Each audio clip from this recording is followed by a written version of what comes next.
All right, welcome to the Grok 4 release here. This is the smartest AI in the world, and we're going to show you exactly how and why. And it really is remarkable to see the advancement of artificial intelligence, how quickly it is evolving. I sometimes compare it to the growth of a human and how fast a human learns and gains conscious awareness and understanding. And AI is advancing just vastly faster than any human. We're going to take you through a bunch of benchmarks that Grok 4 is able to achieve incredible numbers on.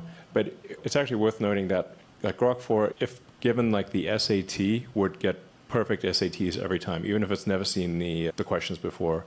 And if even going beyond that to say graduate student exams like the GRE, it will get near perfect results in every discipline of education. So from the humanities to like languages, math, physics, engineering, pick anything. And we're talking about questions that it's never seen before. These are not on the internet. And Grok 4 is smarter than almost all graduate students in all disciplines simultaneously. It's actually just important to appreciate that's really something. And the reasoning capabilities of Grok are incredible. So there's some people out there who think AI can't reason. And look, it can reason at superhuman level. Yeah, and frankly, it only gets better from here. We'll take you through the Grok 4 release and show you like the pace of progress here. I guess the first part is like, in terms of the training, we're going from Grok 2 to Grok 3 to Grok 4. We've essentially increased the training by an order of magnitude in each case. So it's 100 times more training than Grok 2, and that's only going to increase. So it's, frankly, I don't know, in some ways a little terrifying. But the growth of intelligence here is remarkable. There are no humans that can actually answer these, can get a good score. If you actually say, like any given human, what's the best that any human could score? I'd say maybe 5% optimistically. Yeah. So this is much harder than what any human can do. It's incredibly difficult. And you can see from the types of questions, like you might be incredible in linguistics or mathematics or chemistry or physics or any one of a number of subjects, but you're not going to be at a postgrad level in everything. And Grok 4 is a postgrad level in everything. Like some of these things are just worth repeating. Like Grok 4 is postgraduate, like PhD level in everything. Better than PhD, but like most PhDs would fail. So it's better that said, at least with respect to academic questions, I want to just emphasize this point.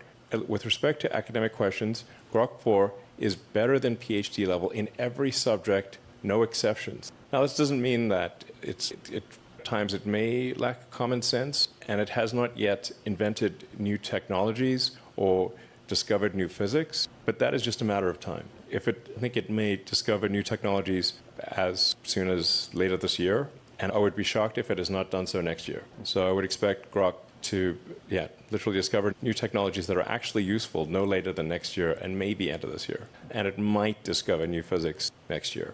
And within 2 years, I'd say almost certainly. So just let that sink in. Yeah. Yes. And to be clear, these are still, I'd say, this is still fairly primitive tool use. If you compare it to, say, the tools that are used at Tesla or SpaceX, where you're using finite element analysis and computational fluid dynamics, and you're able to run, or say Tesla does like crash simulations where the simulations are so close to reality that if the test doesn't match the simulation, you assume that the test article is wrong. That's how good the simulations are. So Grok is not currently using any of the tools, the really powerful tools that a company would use, but that is something that we will provide it with later this year. So we'll have the tools that a company has and have very accurate physics simulator. Ultimately, the thing that'll make the biggest difference is being able to interact with the real world via humanoid robots. So you combine Grok with Optimus, and it can actually interact with the real world and figure out if it can formulate an hypothesis and then confirm if that hypothesis is true or not. So we're really, think about like where we are today. We're at the beginning of an immense intelligence explosion. We're in the intelligence Big Bang right now. And we're at the most interesting time to be alive of any time in history. Yeah.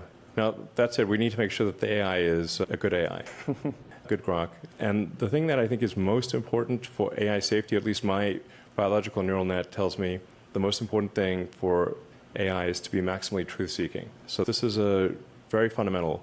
Like you can think of AI as this super genius child that ultimately will outsmart you, but you can still, instill the right values and encourage it to be truthful, I don't know, honorable, good things. Like the values you want to instill in a child that would ultimately grow up to be incredibly powerful. Yeah. Yeah, so this is really, I'd say, we say tools. These are still primitive tools, not the kind of tools that serious commercial companies use. But we will provide it with those tools, and I think we'll be able to solve, with those tools, real-world technology problems. In fact, I'm certain of it. It's just a question of how long it takes. Yes, exactly. So is it just compute all you need, Tony? Sorry?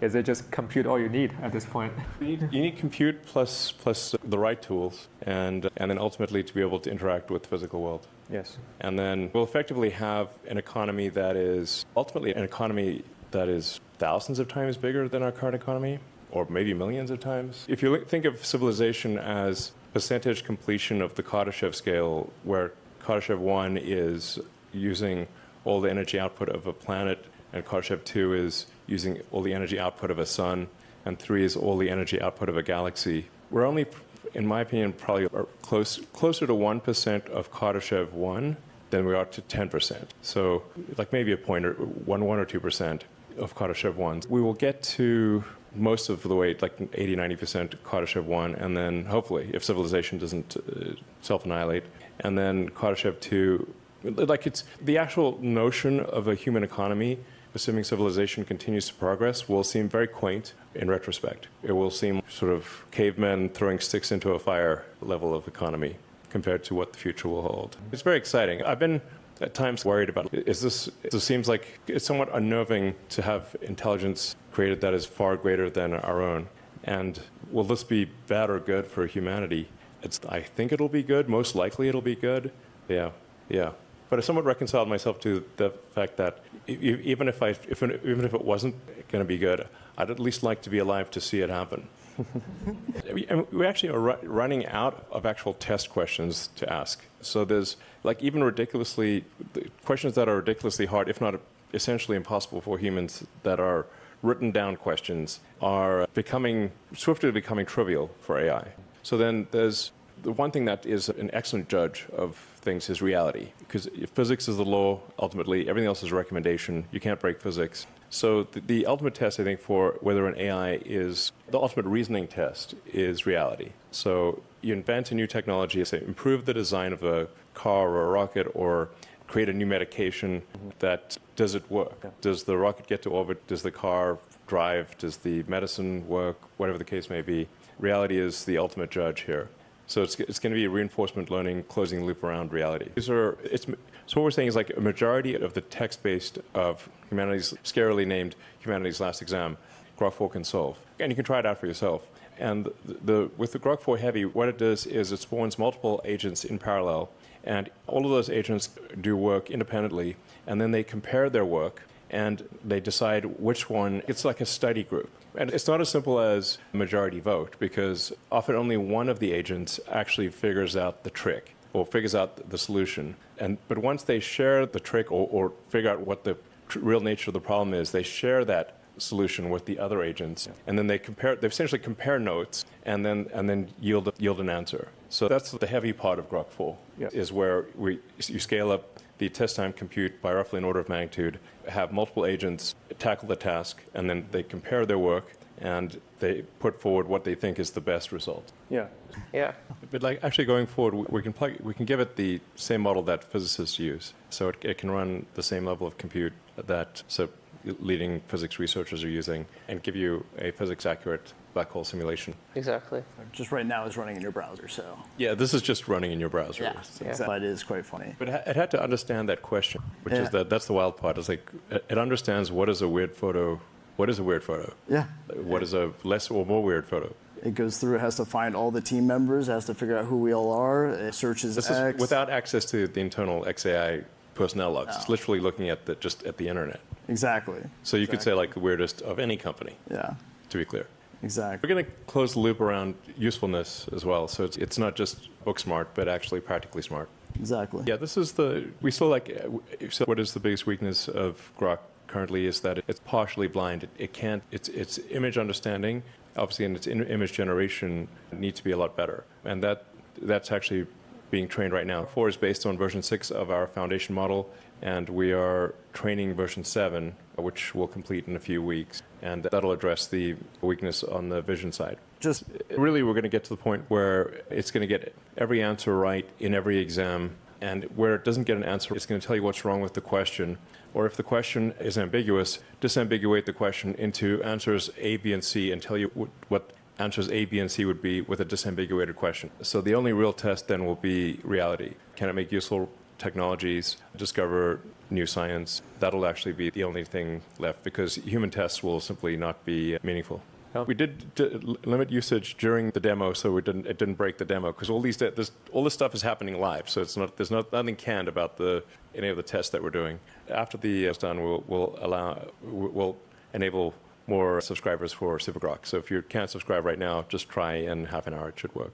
And now let's get into voice. Great. So it's great to see that we've now got a way to pay for all those GPUs. So we just need 1 million vending machines. Definitely. And I could make $4.7 billion a year with 1 million vending machines. 100%. Let's go. They can be epic vending machines. Yes, yes. All right. We are actually going to install vending machines here, like a lot of them. We're happy to supply them. All right, thank you.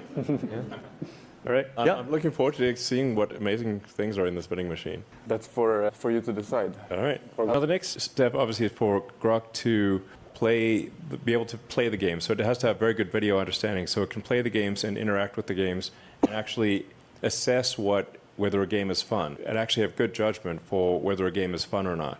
So with version 7 of our foundation model, which finishes training this month, and then we'll go through post-training RL and whatnot, that will have excellent video understanding. And with the video understanding and improved tool use, for example, for video games, you'd want to use Unreal Engine or Unity or one of the main graphics engines, and then generate the art, apply it to a 3D model, and then create an executable that someone can run on a PC or a console or a phone.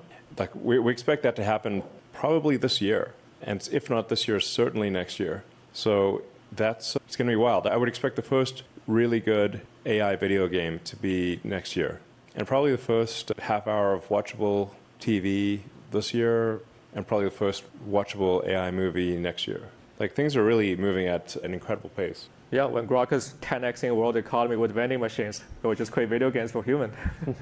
Yeah, it went from not being able to do any of this really even 6 months ago to what you're seeing before you hear, and from very primitive a year ago to making a sort of a 3D video game with a few hours of prompting. Yep. I expect to be training a video model with over 100,000 GB200s, and to begin that training within the next 3 or 4 weeks. So we're confident it's going to be pretty spectacular in video generation and video. Let's see. So that's anything.